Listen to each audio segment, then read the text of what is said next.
All right, guys, what is going on? Welcome to another day of SaberSim's DFS Office Hours. We're starting a little bit late here today, but thank you for being patient with me as we get the stream rolling.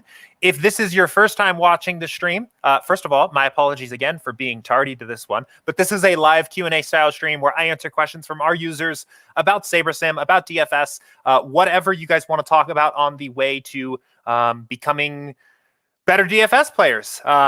We do some product demos here. We do some strategy conversation. We'll talk about the slates we have going on tonight, whatever really makes sense. If you have questions for me to talk about here on the stream, the best places to ask those questions are either in YouTube chat or in our Office Hours channel on Slack. If you are not in our Slack community already, every past Office Hours video on YouTube has a link to join the Slack community in the description. So you are welcome to join up. There's always some great conversation going on there ahead of Office Hours, after Office Hours. Sometimes we will actually, I think a few of the questions I wanted to talk about here today are just questions that were picked up out of other channels. So always great conversation going on in Office Hours. Finally, the last place you can get a hold of us here or get a question for the stream is via email. So email us, support@sabersim.com. If you specifically want me to tackle it on the stream, just call it out in the email. Otherwise, again, I will pick out some of my favorites here every day from the email inbox and talk about it. So let's see. Doesn't seem like a very busy day on questions. We've got a couple to walk through here. I'll go ahead and get started in just a moment. But as always, if you've got questions for me, I would be happy to answer anything you've got for me. Pop it into YouTube chat, pop it into Slack, and we will go ahead and get started. Let me just go ahead and get the app pulled up here. And we will go at it. Oh, I need to log in. Let me do that first, and we'll go ahead and just get right into it. Quite a night we had last night with the Padres and Braves debacle. I ended up playing that game. I thought the weather started to look quite a bit better heading into that game. And then, of course, almost nearly a dry postponed. I think it was drizzling, maybe very slightly raining by the time that game actually got called. In I don't even know what the right word is for. In suitable fashion, I think is maybe a turn of a phrase. We are going to be doing a strategy session this week on weather in MLB DFS. So we're shooting to have that here at this time, 2 p.m. Eastern on Thursday. I think I'm not sure who's going to be joining me for that conversation yet, but weather is becoming a pain, I think, here on pretty much every slate. It's that time of the season where there's thunderstorms and rain and things going on pretty much across the country in every game. Or at least in a few games every single slate. There is some edge to be gained there. I think there are some strategies, some leverage you can find on the field at times by playing weather games in a certain way and doing your research in a certain way. So we are going to be doing a strategy session this week on weather in baseball DFS. Obviously, you cannot predict the future. I think the point of this will not be so much to try to figure out how to predict what is going to happen in certain game outcomes, but ways that we can take advantage, really, of the weather component of baseball DFS, use the tools we have available to us, and find a bit of an edge there. So more to come on that. But let's go ahead and just get started here on some of the questions. I've got a handful of questions here. I don't know exactly what order some of these came in, but we'll just start tackling them one by one. This came in from CLE or CLE. Never really sure exactly what the best way to pronounce that is, but this question says, I know that the last updated tells when the last sim was run, but how to know when the final adjustment before lock is made to ownership. So the way the ownership fade or the ownership calculation works, or the ownership model works, is that it is essentially set to run when sims run, increasing approaching lock, right? So typically if a sim is going to run within the hour before lock, we are also going to run an ownership adjustment.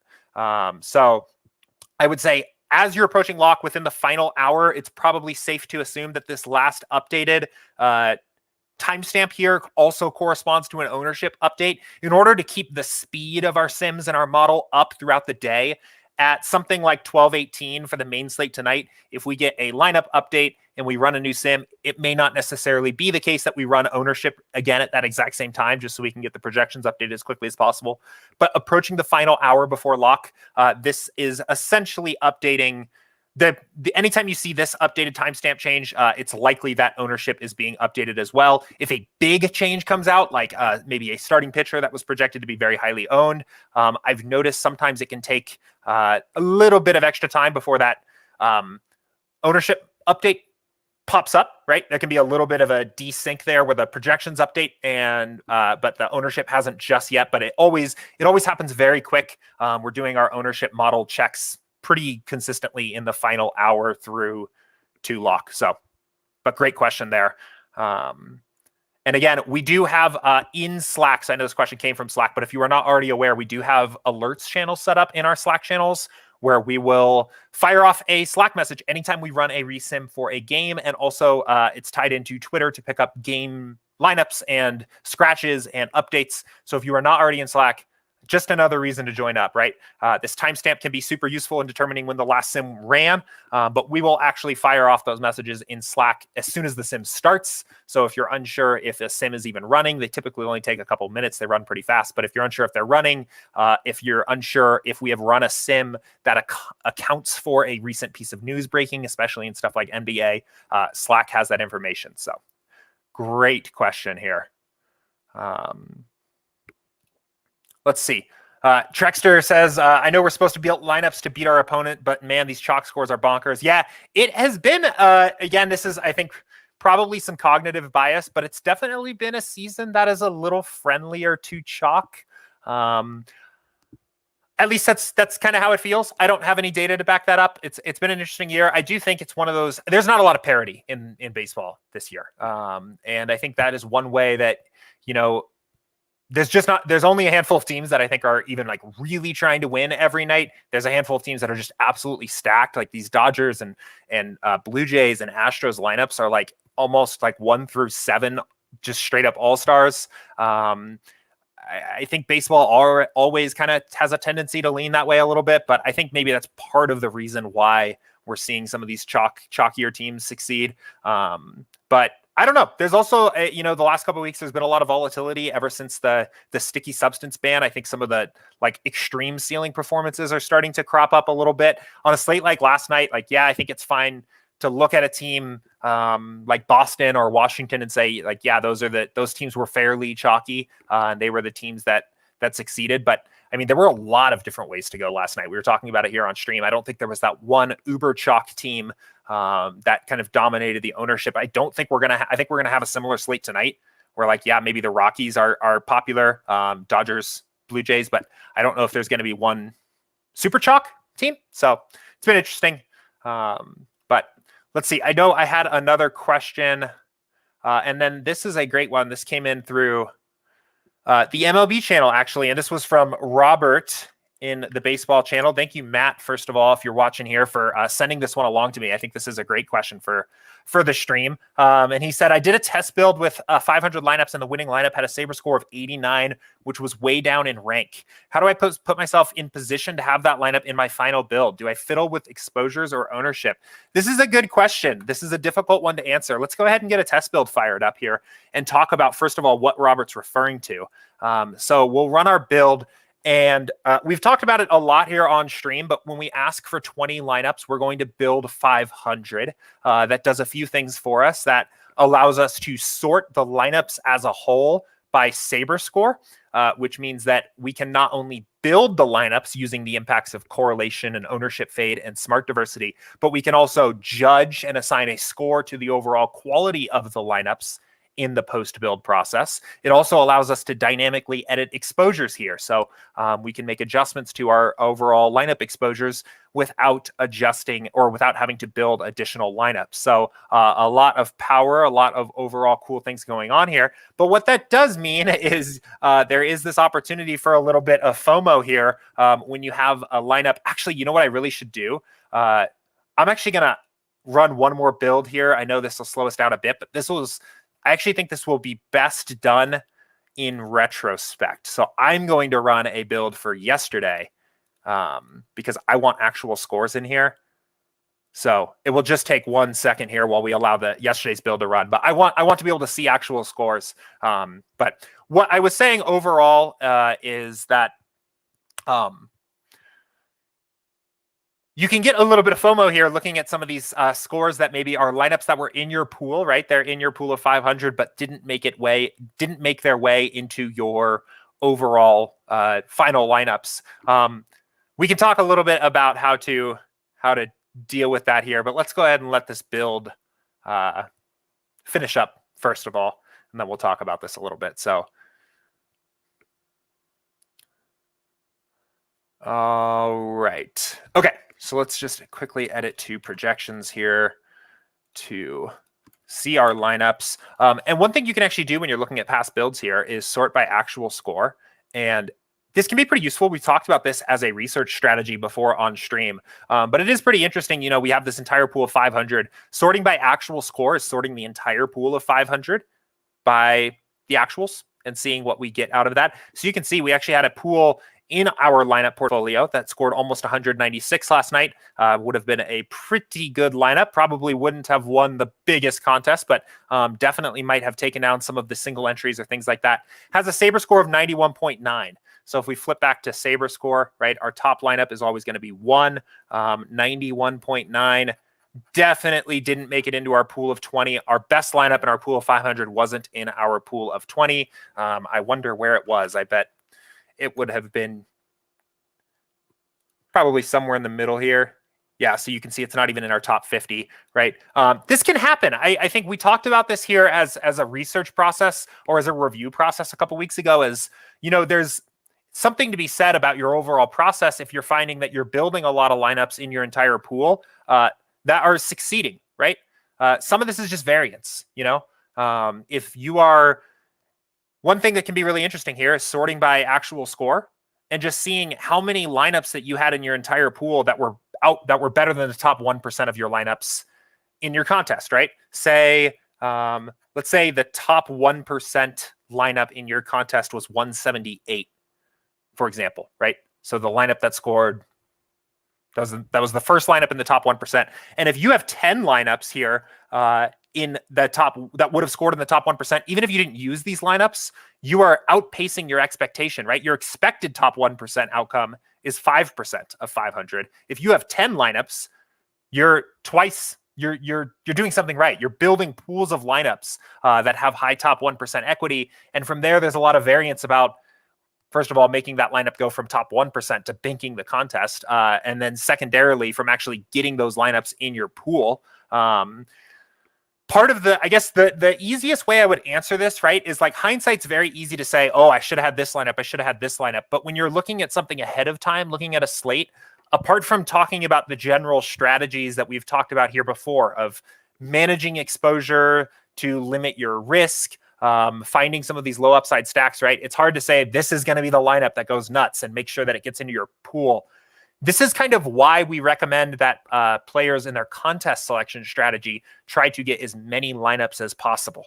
And that can come in a lot of different ways. If you prefer to play single entry contests or your bankroll supports just playing a handful of single entries, this is why we recommend players play 5 unique entries instead of one lineup instead of 5 different single entry contests, right? It just increases your chance of getting that best performing lineup in your pool a little bit more. If you can find the contests that support it, that are good contests at a low entry limit, with softer payout structures, with not overly top-heavy payout structures, and 1,000 effective entrants or more, right? Effective entrants being total number of lineups in the total number of entries in a contest divided by the maximum number of lineups each player can build, right? Get more lineups.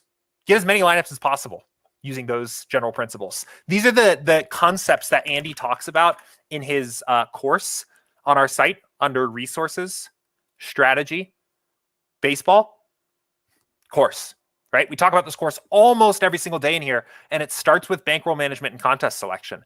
And the reason this course starts with these concepts is because of stuff like this, right? Because variance is king in DFS. And sometimes you have the nuts lineup in your pool of 500 and it doesn't make it into the pool of lineups that you got to play. And sometimes you put 5% of your entries in the top 1% over a season long and never bank. That happens. And that's a reality of DFS. And that is why we encourage the bankroll management and contest selection principles we talk about here in this course to weather those swings, to allow yourself enough time, enough at-bats, really, or enough throws at the dartboard, or whatever analogy you want to use to weather those swings and get the opportunity where that lineup does land in the right place, right? Because we had that kind of lineup here last night. You know, this was in the pool, and maybe it was Saber score 91.9. It's a good lineup. It's in our pool. It's a lineup that the builder clearly thought was viable. If we edit exposures, there's probably a path to getting this exact lineup here. It's a 5-2 stack. Like, everything about this lineup makes sense. It's a lineup that you could see apparently showing up in your pool. Getting it there is really a lot of variance, and it's a lot of, you know, instead of saying, how did I get this lineup into my pool last night? It's more, you know, how do I give myself as many shots at it to get the lineup that has that top 0.1% equity in the, or not even equity, right? Get that top 0.1% scoring lineup in your contests. You get as many at bats as possible. You play, you use with strong bankroll management principles to allow yourself as many slates as possible. You play as many slates as possible. And that, I think, is the best way I would approach that question overall. But this can be kind of frustrating. I think I would say try, if you can also, you know, shift your perspective on it from I'm frustrated because I had a lineup in my pool that didn't get into my entries to I'm building good lineups and I'm getting there and my process is sound and the edits I'm making to projections or lack thereof and the build settings I'm using are leading me to having these high upside lineups. This should be encouraging overall to your process when you see these scores like this, that you are building lineups that have upside, right?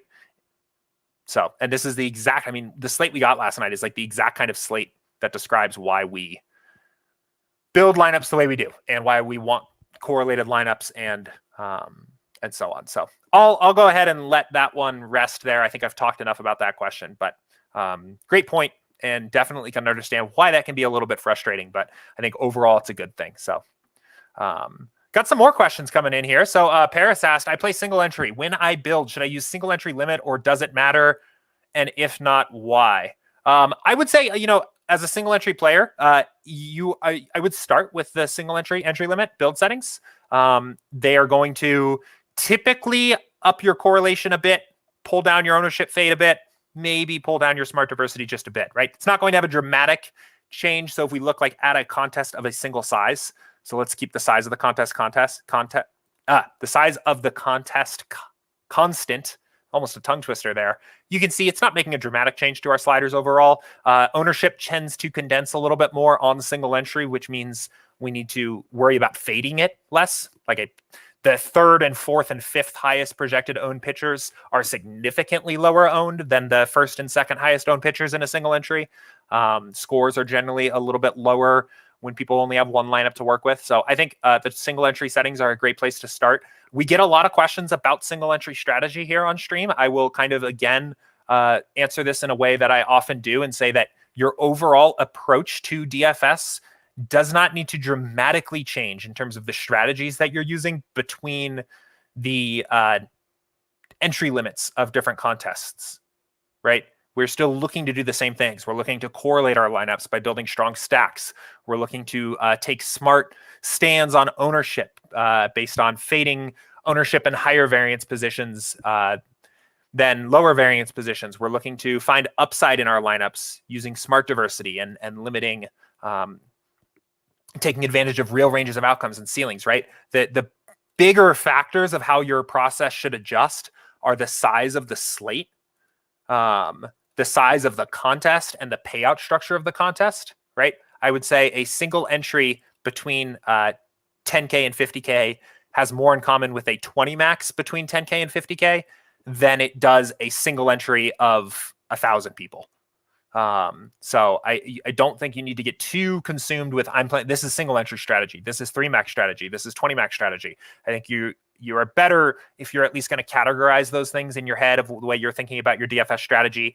I think you can think about this is maybe more big slate strategy, or this is small slate strategy, or this is my strategy for when I'm playing a top heavy contest where 30% is to first. And this is my strategy when I'm playing a flatter payout structure where only 5% is to first, and that kind of thing. So But starting point here, as you're just getting familiar or experimenting with what builds look like, yes, if you're playing single entry, and for that matter, if you're playing any contest, use the appropriate entry limit dropdown at least as your starting point. So, all right, James asked a question here. How does a simulator work? What benefits can you get from a simulation of a game? I know that the simulation is something unique to SaberSim. Wow, that's a great question. That is an awesome question, right? So let's talk about how the simulator works. So first of all, I will plug, I do this every single day. If you are a regular here on the stream, you're probably starting to get annoyed at me. But I had Matt and Will here on a strategy session probably 3 or 4 weeks ago now, talking about the baseball model, how it's put together, the improvements we made this season, everything we've got going on behind the scenes there on the back end side. They were on here for an hour answering questions and talking about it. Highly recommend checking that video out, right? I'll go into a little bit of detail here about how our simulation engine works, the advantages of using simulation data, and things like that. But that video, if you are really interested in kind of the back end way the model's put together, highly recommend checking that out. Those guys are super sharp. My mind was kind of blown after talking to them for an hour about this. But let's talk about this. So traditional optimizer or traditional projections are going to basically just always be an average mean projection amongst a range of outcomes, right? Mean projections indicate a range of outcomes. And what is so cool about our simulation, I guess let me start here. The way our simulator works is we actually do play-by-play simulations of every game thousands of times and generate these ranges of outcomes of what certain players, what their likelihood of certain outcomes is, right? So when we're actually saying that 16% of Winker's outcomes, or actually let's go over here, 3% of Winker's outcomes are presumably between 30 and 32.5 or 33. That means in our thousands of play-by-play simulations for this game, he scores in this point range 3% of the time. It also means our correlation values are dynamically determined, right? Jesse Winker has a correlation coefficient with Jonathan India of his fantasy points output of 0.08% across 5,000 different play-by-play game simulations of his game, right? Traditional, I guess I'm excited by this question, so I'm going to try to not get ahead of myself. But that is essentially how our simulator works, right? It is actually literally doing play-by-play simulations. We're running these thousands of times. That allows us to graph these ranges of outcomes, that allows us to have dynamic correlation, that allows us to have bullpen projections, that allows us to do all kinds of things, that allows us to properly figure out what the players' percentiles are, how often they score, or what was the score that they score 15% of the time or less, what is their ceiling, all these things, right? That typically a traditional optimizer or a traditional projection method without a simulator, their only tool of dealing with that is often going to be assuming everyone has a normal distribution, which is a bad assumption, right? Because many players don't. A normal distribution looks like a bell curve, where a player scoring 20% under his average is just as likely as him scoring 20% over his average. Pitchers look a little bit more normally distributed than hitters. So something like this is resembling a normal distribution. It's not exactly normal, but it's resembling a normal distribution. Most traditional projection methods just assume every player is normally distributed. They use a historical standard deviation for players, and they assign ceilings and floor outcomes that really don't actually have any basis in reality of what that player's actual range of outcomes looks like. And that is what we have. So let's move to the next part of this question here, where it starts to get really fun. What benefits can you get from a simulation of a game? So already hit on some of this stuff, right? We have dynamic correlation values where we can actually look at how we can quantify how correlated players are with each other. We have actual proper percentiles that make sense, that speak to our intuition about what the different 85th and 25th and 99th percentiles for players look like. The biggest value is that we can take advantage of the real ranges of outcomes of players in the form of smart diversity. This is where I think really the strength of SaberSim really starts to shine, right? What smart diversity does is, and we've been talking about this a lot on stream lately, is you move left to right here. We use a smaller bin smaller randomly sampled bin of the game simulations of every game on the slate to determine the player projections for any one given lineup, right? So it's best thought of at the extremes. At Smart Diversity at 0, we use every single game simulation we have for every game. We use the average projections, and we build our lineups using the impacts of correlation and ownership fade. At Smart Diversity at 10, we're going to take a random game sample from every game on the slate, use the projections that player scored in that simulation only, and then use the impacts of correlation and ownership fade to determine our lineups, right? There's then a spectrum or a dial or a scale from here about how small that bin is getting for each individual lineup we build. And what that does is it allows us to get diversity into our lineups because the smaller the bins of the projections you are using, the overall higher variance you're introducing, right? The wider your player pool is going to be. If you're using an average projection, always at Smart Diversity at 0, Jesse Winker is always going to be your highest scoring player. But when you're using single game simulations, you're going to get a huge range of your highest scoring player, right? That's just an example. But more importantly, what it does is that it allows us to account for players' ceilings by looking at their real ranges of outcomes. And this is like, again, really where we start to shine. We don't just assume that Winker's ceiling is 2 standard deviations above his mean on a normal distribution curve. We can actually go pick out game simulations or small buckets of game simulations that allow his real ceiling to shine, because we actually know what happens in those games. And we can account for the correlation in those games, right? The game where Winker goes 5 for 5 and hits 2 home runs is a game where Cincinnati probably had a lot of at-bats and a lot of people got a lot of hits and a lot of home runs. And because we've actually simulated that, right? Because we actually have the game simulation that corresponds to, we can get some natural correlation there. We can start to get some natural stacking.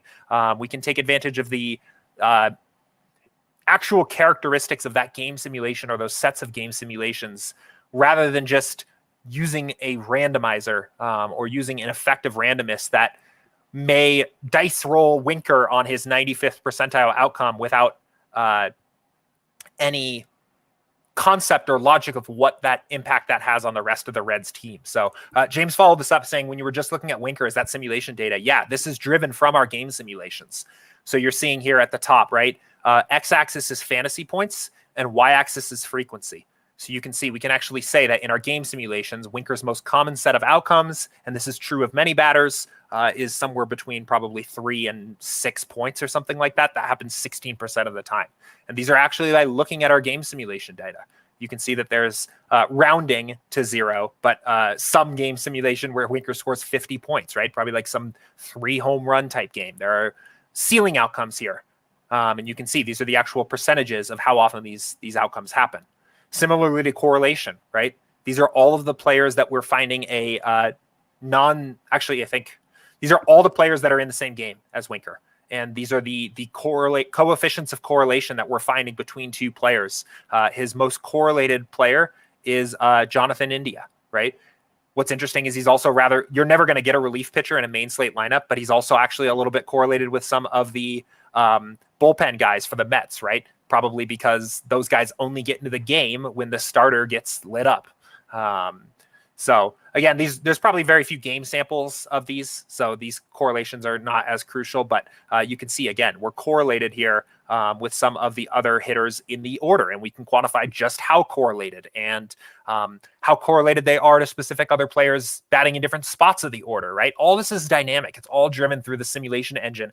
All these ideas that a traditional optimizer requires these rules of thumbs and complicated rules to deal with, we handle dynamically because we're simulating every game. It is the cornerstone of what we're really doing here. It is what provides all the horsepower behind the product. So I was pretty excited to see this question come in. I'm always excited to kind of talk about what the value of the simulations are, because they're massive, right? We don't have to say, we don't have to use rules like use a 5 stack and stack only 1 through 7 in the order for these teams. We have this is handled dynamically because we know that over 5,000 game simulations, Pete Alonso's greatest correlations are with these hitters, right?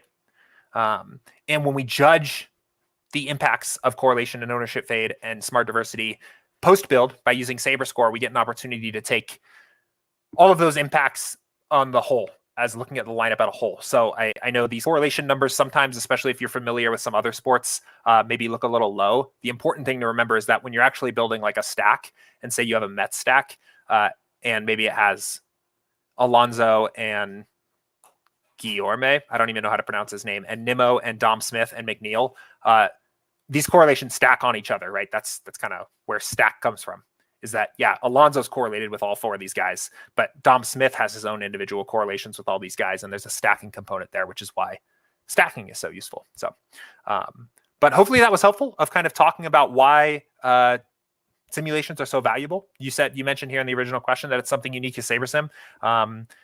It is. I don't think there's anyone out there that are simulating games to this level of sophistication and then using them in the way that we do to build winning high upside lineups quickly. So I'm going to move us on, but happy to answer any other follow-up questions if there are any there. I see another question came in from Ryan here. He said, what are your thoughts on preparing lineups for potential overlay in the smaller slates?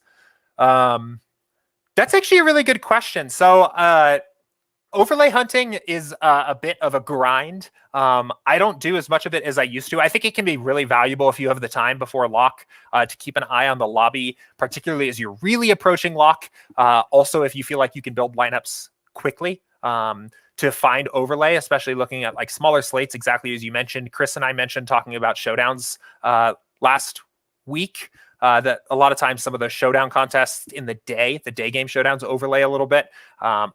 I think you can find a lot of value hunting for that overlay. In terms of your overall approach to prepare lineups, that's a good question. It's something I haven't overly thought about. I'm pretty much just happy to get the overlay where I can find it. I would say the only point where I think you really want to think about significant adjustments to your process, or like a way of actually being a way of taking a different approach because the contest has overlaid, is if it is like dramatic. I think if the contest overlay has shifted you from one bucket of contest size to another, like a contest that maybe only filled 60% of the way, you can think about making an adjustment to your build sliders to play a smaller contest because it's going to play as a smaller contest. I think if the payout structure has gotten dramatically impacted by it, I think you could justify so the whole point of overlay, right, is that the prizes in a DFS contest are typically guaranteed. So if they are if DraftKings is paying out $10,000 to 20% of the field on a full contest or something like that, but the contest only fills 50% of the way, suddenly they're paying that out to 40% of the field, and you're almost playing at that point like a 50-50 or something like that with upside, where if you have a 60% percentile outcome lineup, you maybe are doubling your money, you're getting in the min cash line, and you still have the full upside of the payout structure, right? That's kind of the idea of what you are getting out of that. I think you could justify playing lineups that maybe have slightly higher min cash equity by reducing some of your slider settings, maybe playing slightly chalkier lineups. You can play lineups that have a little bit of a lower smart diversity to get lineups that have higher mean outcomes. But I wouldn't overly worry about that. Again, in the most unless you're in the most extreme circumstances with overlay, I think in general, your best bet is to play the lineups about as you were going to approach them to begin with, and just be happy that you got the overlay where you did. A lot of times it ends up knocking out the rake or something like that. You end up kind of getting to play a rake-free contest or something along those lines. But I don't think I would overly change my process if I knew I was playing contests that had overlaid, again, unless it was just massive overlay where the payout structure was getting dramatically changed, or the size of the contest was dramatically changed, which I know can happen on smaller contests to begin with and some of the niche sports and things like that. But yeah, let me know if that answers your question. I'm reading this here and I'm wondering if maybe I'm missing the direction of the question a little bit here, Ryan, but I think I kind of got it there. So, but good question. And we haven't talked about overlay here a bunch on stream. So I think It's hard to find. DraftKings has gotten really good and also really conservative with sizing their contests. I don't know. FanDuel probably is following similarly, right? Overlay is like burning money for those guys. So I'm sure. First of all, I think they are conservative with their contest sizes. I don't think they post many contests that even they would rather have to post a second smaller contest than overlay their main contests. And second, I think they've got a lot of analytics people and people on their end that responsible for creating the contest sizing algorithms that are pretty sharp. Smaller sites though do overlay. I know Yahoo, they've probably gotten a lot better at it, but Yahoo was like overlay central for years. You could always find a lot there. Fantasy Draft back in the day when they were around, overlaid contests constantly. You could really do a lot of overlay searching there. I don't even know, like Super Draft. I wonder if Super Draft overlays. I know we're not set up to accommodate Super Draft. That's something that's on the roadmap right now. I don't know if they overlay too much, or even how they're doing. I haven't heard so much about Super Draft recently, but you can find some edge there. And if you have time before lock, especially maybe if you have a slate where you feel like you have a really good edge, you're okay investing a little bit more additional bankroll prior to lock, and you have the time to do it, to hunt for some of those contests. If they don't fill, they can be a lot of edge there. I think one thing I at least feel like DraftKings does is when they have some of those, like, so a primary contest fills, like maybe the quarter jukebox, just as an example, right? The quarter jukebox fills an hour before lock or 45 minutes before lock or something like that. It seems to me that new contest that gets created, the quarter jukebox 2, that's much smaller, it almost seems like that contest gets generated automatically, and that sometimes that secondary contest just fails to fill, or they're like willing to leave that contest unfilled, because those contests I've noticed have overlaid pretty well. Kay said, I play on Super Draft, and yes, there is overlay. Yeah, that sounds about right. That's kind of what I expected. That makes a lot of sense. The smaller sites in general, I think they have less resources to